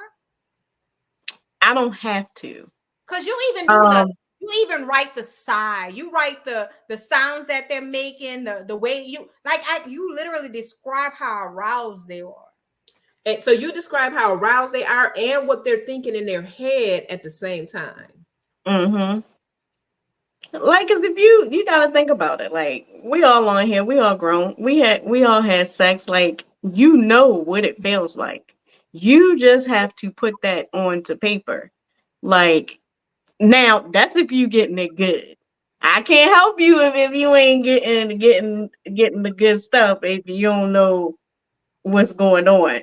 But you know what it feels like. So you just have to incorporate that into what you're writing and like kind of snatch some of your experiences and put it into play of what's going on. So for the most part, when I'm writing these sex scenes, I'll be like, man, this is so whack. And then my auntie be like, what? I'm Right. like, y'all know I hate it. Be like, what you mean? What? Because I can't. the energy you was describing ain't what I read. That was in my book. I love a good sex scene. Like that is my thing. And so I like a book. I like it's gotta have some sex in it. But I'll tell you, it was bigger than that. It was bigger than that though. Oh my It goodness. had a lot of emotion in it. Yeah, we gotta discuss this funeral. But 1 second, I just want to tell you it was a lot of emotion in this, but you wrote mental illness very well, and you wrote crime. And these men, not only did the women have their stuff together, the men were smart. They were like geniuses, and they were making bombs. They were like Henny was a real doctor, like doing surgeries, and you know, I mean, these people were really they were really smart, and just the way like if you really sit back to think about it, you know people, you've seen stuff, you've seen things on TV and movies with people out there dealing drugs, doing whatever. To do that type of operation, you have to be above average smart to be more than just a dude on a corner. Yeah, because they like weren't even if you write and like looking at Snowfall, if you're looking at Power, you have to have some kind of smarts to be able to run something like that. Absolutely. The crime that you wrote that very well. It's just, of course, the sex sticks out, and that's fun to discuss. But like I was on edge about different things when they were looking for different people, and I mean, it was just the money, the silk. You know, yeah, I never like so when to me because I really read urban fiction. I started to so I can support other people. I don't understand if you're writing about that type of world, why are you not doing that type of thing? Or why are you not showing that type of thing? If you're going to be a kingpin, if you're going to be the plug, if you're going to be on top, I need to see it. So that was my mindset when I'm writing these like the crime and organization part of it. I need to be able to visualize these dudes running the streets like they say they're running the streets. Like, what are you doing? What did you do to get this title, The Butcher, or to get this title, you know, you on top, you're running this city, not just in name only. Because their life was stressful. Like how you made them stand out in their community, right? And for me, that's the biggest part. Like, yeah, they weren't just this or just that. In addition, they were also the givers and, you know, they were literally the people within the community that was holding a lot of shit together. They really did support the idea of development and making their community better overall, right? So yeah, I love that combination because what it does is still present reality, right? There's a twist of fiction, but there's always room for, listen, on the real, if you are making money, you should be driving it back into your community, making sure your people are on top. Yeah, I'm big on that. I really love that. I love how sensitive these guys were. I love how they respect their elders because they ain't play with Stephanie. They ain't play with Stephanie. They definitely ain't play with Mr. Elijah and Laverne. That part. At all. I love him as a black father. Oh, girl. To say they all, I love how he just shut shit down. It was like, bet. Yeah, he shut it down quick. And Link is very respectful with his parents. Like, Link's parents, he might be crazy. He might be crazy as I don't know what, but I feel like Link's parents belong to all of them. Yeah, you know, that was that was the family home. They all were accepted by them. Even Cece, like Cece calls them the grandparents, right? So I love that. I mean, well, of course they were her grandparents because Link was her daddy, basically. but that was his child. This funeral. Yeah, I need you to talk about this funeral. This funeral. Girl, when I tell you, right in that funeral took me out. Woo! You hear me? It took me. I couldn't wait to get to that part because I knew about that funeral for a long time. So I'm like, I can't wait to write this daggone scene because Fax is a fool, a whole fool, and ain't nobody gonna see it coming. So it was all that wailing and crying and shit. They was like, "You can't see he's in grief." Girl, I was like, "What the fuck is going on?" Because I was like, "What's wrong with this nigga? Is this cold?" And they baby Fax. Like Tally really and they baby. Were looking at him like, looking at Scent like, "Are you gonna do something? Like, you gonna say something?" She was like, "I don't know what to do," and so he started hugging on Dia. Did he start hugging on Dia or Scent? I mean, Dia or rubbing on her booty. And so he's rubbing on Tally booty, feeling laying his head on Dia's breast, like just. And they sitting back like, look at this N-word. Like they was like, look at him. But they didn't stop him. But he just crying and he just rubbing her booty and like, yo, is everybody seeing this? Like, they was in shock because and Sid didn't say nothing either. She just watched. Sid was just like, what is wrong with him? Like, she really was like, I don't know what is wrong with him. And she looking at them like, y'all ain't gonna fix this. Because I don't know what's wrong with him. And even Mala and Chantel ran over there. Talk about, oh my God, why y'all standing here? Why he acting like he like this? He's grieving. Like, why y'all babying that boy? But you know what? He was so sharp because they got attacked and he was able to catch it. And I want to say, is that when Scent saved Dia? No, did she save Tally? Yeah, she had saved away at a bullet or something. Yeah, that was in book 2 when she had saved Tally from Jacoby. Oh, yeah. Yeah, but she was covered. They all were covering Dia because she's pregnant. Yeah, so that really makes sense. They were all covering her. Some pregnant sex. I mean, because they always talk about how just phenomenal it is. Don't judge me.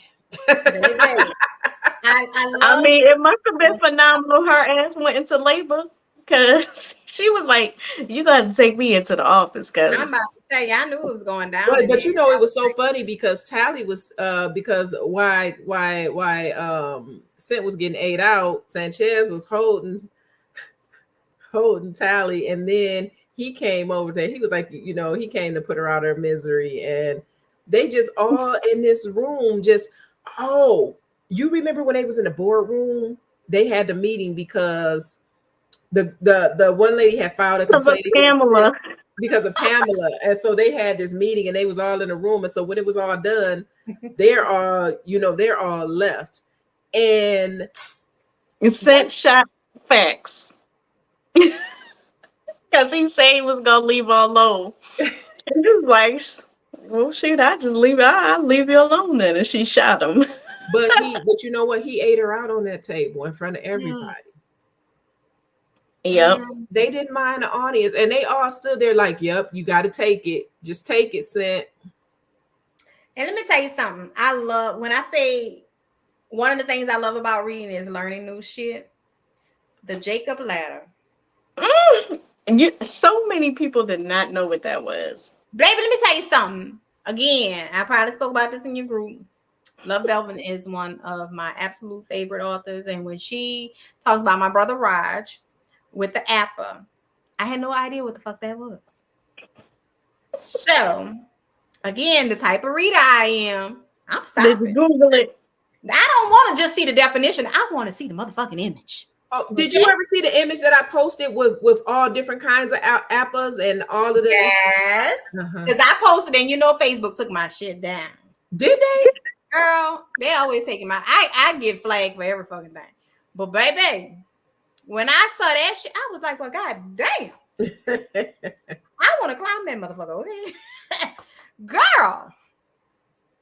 That can you picture? So the APA is just like one of the Jacob ladders, right? But can you the way that it massages the insides of the I don't want it. Girl, girl, yes you do. Yes you do. Ooh, all my life I had to fight. Which I've been fighting all my life. You think you don't want it until you get it, and then you be like, "Oh no, I'm coming back. I see you later."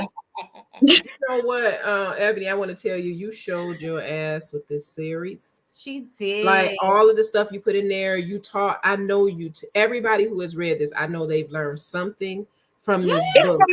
If they read it and then skim through it, because if you skim, you just gonna miss all types of stuff. You can't skim through it, number one. And when you get to the end of book 4, you gotta go through those pages. When it says it's the end, you gotta go through, because there is a recipe for the mango cheesecake. For the mango cheesecake. And that he kept killing me. He was like, look, I want to get back home so I can bake this cheese. I want to bake this cheesecake.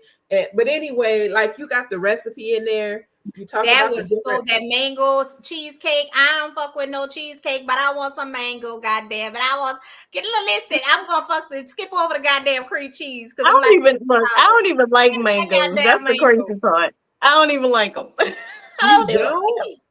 No, I don't even like mangoes. Girl, I would go watch this shit. I would go watch this movie for real. The only thing, would watch this movie. I don't know if I would watch. Oh yeah, they're in the cheesecake scene in the daggone kitchen. Why he feeding her this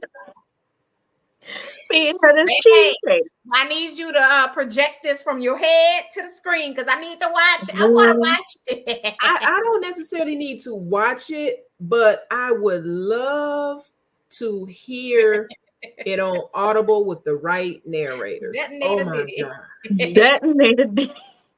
Yeah, that's why I'm blowing up people. Look, Sid ain't even know she hitting the button. Oh shit! CC just wanted to press the goddamn. He didn't remind me of that part. They pushed the goddamn button. They took her on several. They took her on a host of murders. Yes, like just blow it up. Just blow it up, Daddy. Just. But CC ain't 7 either. CC ain't 7. CC killed Sent's mama. Was it? Yeah. Listen, you said she's sitting there and she gonna hear something in them recordings while she watching Sent. Who said that lady needed to go down the steps? And you know what? And Chantel knew it too. Chantel came. She said, I tried to be good, but she was hurting my mommy. The way that she looked at her as her mother, like, I had no problem with what she did. It was normal. It was absolutely fucking normal. It was just like, first of all, you touch Travis. That's the problem. Why the fuck are you touching Travis? And then secondly, You didn't You touch shouldn't Tammy. have touched her. Don't touch her mommy now. Don't talk And, about her mommy. in fact, saw her as the mommy too. You would have thought she birthed this girl. Remember when they was in the she was in the kitchen cooking breakfast and they came in there and she was like, I don't want no pancakes. He said, you gonna eat whatever your mama cook. I'm just like, dang, you just like this is a family. Like nothing existed before this. It was Look, beautiful. My Fax is a good daddy. she brought up how Mala and Link would be torturing people and They pretty be much having normal conversation. They had a whole conversation about taking CC to the mall. like it wasn't shit. Listen, it's some beautiful shit in here, girl. See when they was in the parking lot, baby, he was stalking her ass. That's when you know you got some good shit.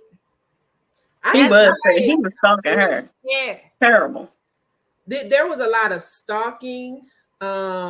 Important. It's like they stalk each other even when they were together. Like it's like we together, I'm yours, you mine, but I still stalk you. I still got cameras watching everything. We know where Tally work at. Henny be stalking the hell out of Tally at that job. Like he don't know where she at. Like you done built a whole center for her. Girl. On your hospital grounds, and you still over there. Before she came back home, before she even came back to the city, they were catering to the women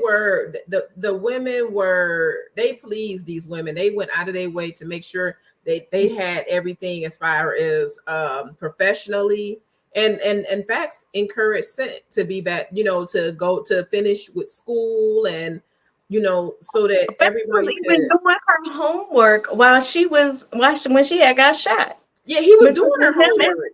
Between him and Tally, he was doing her homework, her schoolwork.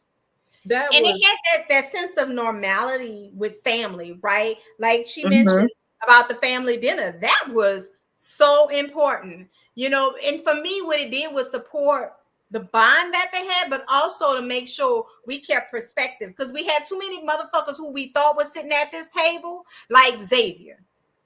Like motherfuckers, even Jacoby. We trusted these motherfuckers. But again, if shit is off, they own it. Like the first thing they said was they was not letting Henny take Xavier out because they did not want that burden to be on him. Like, Oz. They didn't want Oz to take him out because it's like that's too much. Yeah, it was too much. Henny like they had that silent conversation between Henny, Link, and Fax. Like we ain't letting him do this. Ain't no way. Yes. I love how protective they were, how loving they were. And listen, when I say they stood on this shit, like the fact that loyalty was key. Even had Scent ass nervous the whole motherfucking series. The whole fucking series. She was like, and she would be like, "Is this the part where you kill me now?" He was like, "Girl, bring your ass in the house." He was taking it to the range. Like she was like, "This way you taking me out at?" I ain't never been here before. Girl. Like even to the point where she really didn't want to confide in Mina. Because she like, I know Link and I know his ass is probably listening to this conversation. So if I, say something, about what happened with Roman and all this other kind of stuff, how much are they gonna know? And it's like, and then when she figured out Mina ass was just as crazy because she done killed her whole last client list. That's why where she at now. Because she done took out her client list. Baby. So they say, are we going to get to see the women act a fool over their men? Yeah. I like the niggas cutting up, to be quiet. I like a good baby please though. I like I did something, but I don't like that bitch. Like it was like, I don't like that bitch. She ain't nothing to me. I love when there's a scene where he gotta beg his way in and he's scared that she gonna leave. And that part when you just write I saw a flicker of fear in his eyes, like he thought he was gonna lose her. I love a good baby please. Look, Oz wasn't having that when that whole Nia situation went down. Because he was. Bill was like, I'm out. He like, no, we gonna sit down and talk about this. Like, ain't no doing this. I mean, that is one thing that I said when I started writing. I was like, I'm not doing this back and forth stuff, like, because I don't do it myself. Like in my relationship, no, we're gonna sit down and talk about this like grown ass adults. We're I ain't. gonna talk about Yeah, this. like that's not what we doing. We're older. Either we gonna figure this out and work this out, or it's just not. It's not gonna work. Even though he lied, and was like, "I'll let you go." Even in her head, she was like, "This nigga ain't gonna. This N-word is not gonna let me leave out this house." Which he wouldn't, because they still had enemies around. He might have had given her the illusion of him not being around, but it ain't happening. They might as well forget that. Now, will Tally fight somebody over Henny? I think so. Scent definitely will. Absolutely. Oh, No, she I definitely think will. We all know Scent Scent will. will. She ain't fucking playing. She's taking motherfuckers out. What She, what she calls her gun? Was it Rose? Rose. Yeah. She called it Rose. Well, Scent keep her gun on her. She keeps her gun on her. But that thing that they do with that gun, the gun sex is Yeah, I and like love that she wrote that though. she really I kind of hesitate, like, and not with the gun part, but like going full force with the gun scene, because I was like, man, are they gonna be able to handle this? And in my head, I'm like, man, by the time they get to book 4, they should be able to. So let me tell you what gunplay. let me There tell you was what the nothing gift. that was, listen, like, we in a marriage now. There is nothing. There that was you a can't gift tell in us, that to okay? me. You writing that was a gift to me because, like, I am an avid reader. I have read some of everything, and I've been reading for a very long time. It's very rare that I read something in a book that I've never read before. And I had never read that. So to me, it was a gift. It was a bow on top. It was like, oh my gosh, like, you were just, there was different things that was happening that was surprising me that I hadn't seen before, but that for sure I hadn't seen before. And you made it good. It wasn't, like you said, corny. It wasn't corny. It was, because I remember putting in your group, I said, if he fuck her with this gun, I'm done. I said, nah, come back after you finish the scene. I like, if he do that, but I had already told Yaya that I had already texted her. I was like, girl, if he fuck her with this gun, take me now. I love, and Christina points this out about protecting her. The fact that he was very aware of the names that she called out in her nightmares, of the people that harmed her, and recall, and then the shit that he then later even found out, putting all the pieces of the puzzle together. Baby, because my man had a whole list, like, had I a got fucking you. checklist. You hear me? I got he you. had a whole checklist, and a lot of them had every name you said, they gonna die slow. every last one of them. They gonna die slow.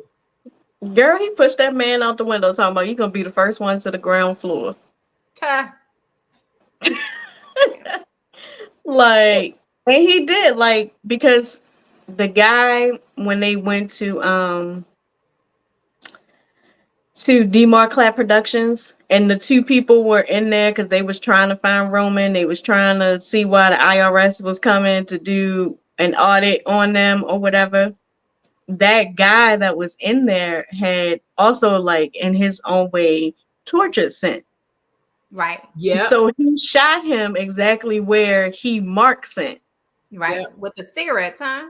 And it hurt him to see her tattoos over the scars, because she put tattoos over all of the scars. Right. She just kept putting tattoos over it. Crazy ass Pam with the girl, that fucking ring. He took that ragged ass ring off. He's like, we not wearing that shit no more. Put a new goddamn ring on you. I said, you're gonna put this ring back on your finger and bring your ass home. That's exactly what he said. Baby. Like, girl, bye. Like, what the hell? No. I thought it couldn't get no better when it started with Oz. Like, when the 6 years was over and they got together, I just thought it couldn't get any. I I thought it couldn't get any juicier, but it just kept building and building and building. And then you dropped me off a cliff at the end of book 4 because I want to say Cece is missing at the end of book 4. So I have to go back and read that because I did not want to see that in my story, in my part of the book. Like in the book that you wrote. And Caleb, because they called Sanchez. Yeah. To say that his son wasn't in class. Like, you know, is he out sick? Was having sex with Sarah. Yeah, so they were having sex, and she was like, don't stop, because he liked being dominated too, and he was like, that's the school's ringtone, I gotta answer. And so he went to the phone, and they was like, you know, said his kids didn't come to school. He was like, how can you say that? Like, I dropped her, you know, I dropped them off. And it ended, book 4 ended with them being missing, and it was like to be continued. So you didn't drop me off too bad. I can handle that. I could wait until you drop your next book. What about with Chantel and Stephanie? Girl, I know Stephanie not going. Stephanie's a soldier, baby. So I know she not going. We not doing that. We not taking Steph out. Steph gonna go out. It's gonna be natural causes. It is natural causes. Everything. No, Steph gonna come out of the she gonna come out of the burning building. She gonna come out. We're not doing that. We're not doing that. All our people gonna be all right. No collateral damage on our end. Okay, none. Correct. We already lost Milo, and that was hard. That was one person. That was hard though. That was you really killing some more people. You can't kill. She said that was just one person. Well, fuck, that was only one person. We took Xavier out. I mean, that was his brother. Xavier wasn't ish. He definitely wasn't ish. He was just as. He was, wow. But you know what? And the thing is, in his mind, he was Xavier is so he was in love with Dia from like. He was in love with Dia before Eyes even knew Dia. But the thing is that they were in the same class, but Dia ain't pay him no mind. Right. But as soon as she saw Eyes, it was just like. And that's my twin. Besides, we got one eye that's different. Mm-hmm. This is a good one that Erica's bringing up because we know Creed was mentioned too many times not to be significant enough in book 5. So I'm looking forward to that too. Girl, Creed. For what we'd like to see. I mean, I like the surprise factor, but there are some things. First off, I put it in a group. I was like, what are y'all looking for? Yeah, because you said you're gonna do the opposite of whatever we expected. So I mean that doesn't really count. Like, I want a baby, please moment. I want to please don't leave me. Please don't leave me. I'd kill everything on this earth to keep you. My chest gonna cave in if you leave me. You not leaving me. I'll murder this earth. Shit, I feel like they already know that. Like, yo, this dude is wow. I don't know who would that be. And knowing them, if it was a baby, please, they'll take her and they'll pin her up on a cross and probably just orgasm her to death. Well, Ebony, we are literally approaching. We're 2 minutes away from being here 2 hours. And when I say I'm wowed by that, because I still have a little energy. We still have a nice crowd. 35 people have chimed in, chatted in, communicated with us, chatted with us. I love it. Y'all was in the vibe. So first off, I want to make sure you have your flowers because as I started out saying, I could not believe that this series, book 1, celebrated 1 year anniversary, February 14th. So some of your readers have been rolling with you for a whole year through this series, only to find out they still got to wait till May to get book 5. That's my birthday month, so I'm going to consider it as another gift to me. Well, listen, if we giving gifts, I'll take May too. But listen, when I say you wowed me. You are a new author to me, but you are now a favorite. I will definitely be in your catalog. I am definitely going to be in your inbox. Everything about Listen, if you go into Deadly Secrets, just tell me first. say again. If you go into Deadly Secrets, just tell me first. Why? So I can make sure you have the right order. Okay. So That works. are you That saying works. that's where we need to go next? That That's works. my paranormal. So yeah, like you definitely have to have the right order going into that. And it gets How many crazy. books is that? Too many. Enough that would keep you occupied until May. Oh shit. Let me tell you, baby, I go through some books real quick. I ain't no speed reader, but I promise you, and sometimes I And read better goddamn. it's a good 20 plus books in that series. Oh my. Oh wow. Yeah, So that was good. with wrapping up, how can people find you? What are your new projects? What you got going on? What So platforms are we do know I'm working on book 5 and that'll be coming out in May. And then I'm jumping over to my paranormal and hopefully that should be coming out in June for my Deadly Secret series. And then I got to turn right around and do my horror series, Dreamwalker, and work on that in a couple of other books. I'm on basically every platform except for X, Twitter, whatever you want to call it. IG, eBowser Books, TikTok, Author, no, eBowser Author, and Facebook. Basically, everybody know I'm on there because the group is there, and I put it in the back of every book. All of my handles, the links to it, where you can find me or contact me. Or if you're not on social media like that, you can always just hit me up on my website, ebowserbooks.com. Okay. One other question for me. I know you've been doing book boxes. mm. You got anything new coming with that, or you got anything currently that people can? Because I Right seen your now, handcuffs and stuff. so right now, so I have the book boxes. I'll probably reopen it. I have to restock because I basically sold out of my book boxes stuff. So I'm gonna be restocking on that, and then I'll probably reopen it up so people could purchase it. Once book 5 comes out, I'll probably do something else. I've already seen a couple of things that I want to get for a different book box.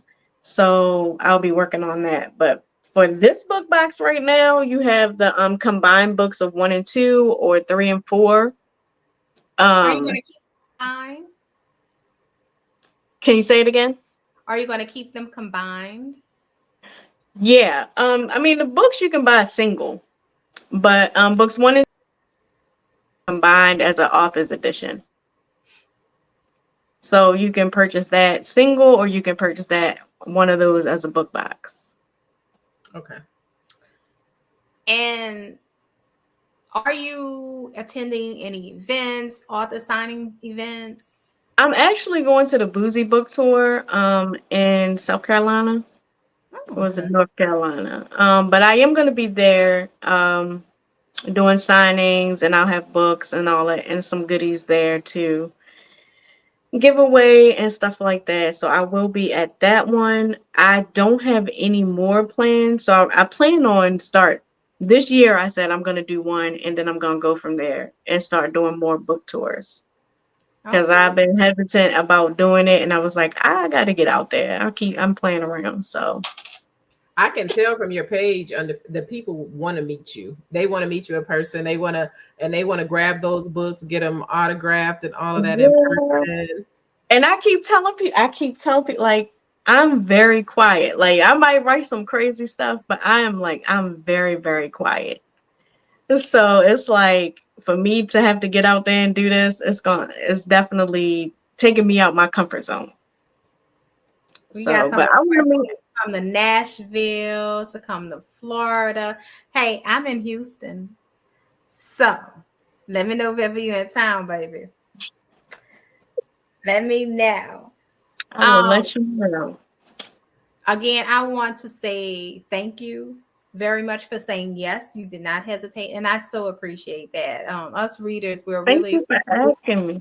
We're humbled and truly grateful when you guys can give us the time, because although we rather you be writing, we be having to pick your some space and it's like, let's get into this shit. You know, it's like, Yeah, and look, I try to answer as many questions as I can. Like, I try to go live and answer questions, and I tell people, I'm like, hey, this your time to shine if you got something to ask me. It's your time to shine.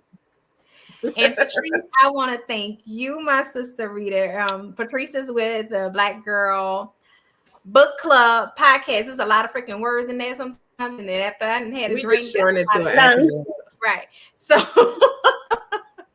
I thank you for bearing with my crazy ass while reading this book, because my sisters was like, I ain't ready. They want the whole series to be complete before they get into it. So I'll relive it with them as I've done with When my co-host Shaquana reads it, I'm gonna read it with her. But I was just like, you got she came on one day. She was like, I'm so glad you found somebody to read this series with you, because I was wearing them out. And finally, Yaya reached out. She was like, girl, what do you think about this? And come on, we just been talking ever since. And so I text her at 4:00 in the morning. She responded in the morning, but yeah, that's what I do. That's what I told her. I said, just message me. If I'm awake, I'm going to answer you either way. So she said, wait, that's my name. Shaquana's in the audience. I want to thank you all for hanging out with us tonight, because this is what made it so much more fun. Having all of the readers here tonight. Thank you guys so very much. We truly, truly appreciate you. Some of these names I've seen in the Product of the Streets book group over there, and we've been wilding out. So it's been a pleasure. Bourbon Street Bookers is always welcoming new readers and authors to come and join us. And of course, you can kick it with the Black Girl Book Club podcast. All them goddamn words, and my tongue gets twisted. We black girls, and we read over there, and and eventually, you know, I would love to have you once book 5 is out. I would love to do a podcast with you. Just let me know. Look, when they start reading that book after book 5 comes out, tell them don't try to rush through those books.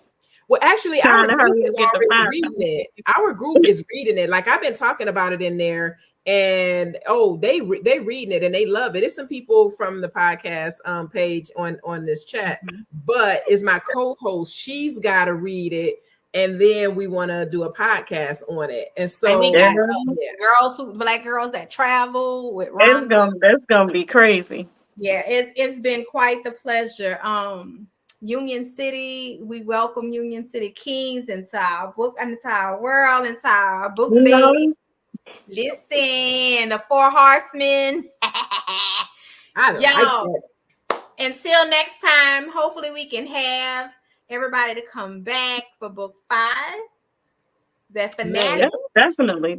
Just let me know. Whatever when the podcast. Just let me know. I'll be there. All right. Hang around with us for a few minutes, Patrese and Ebony. Good night, y'all. Thank y'all for joining us. Good night, everybody. Thank you for coming.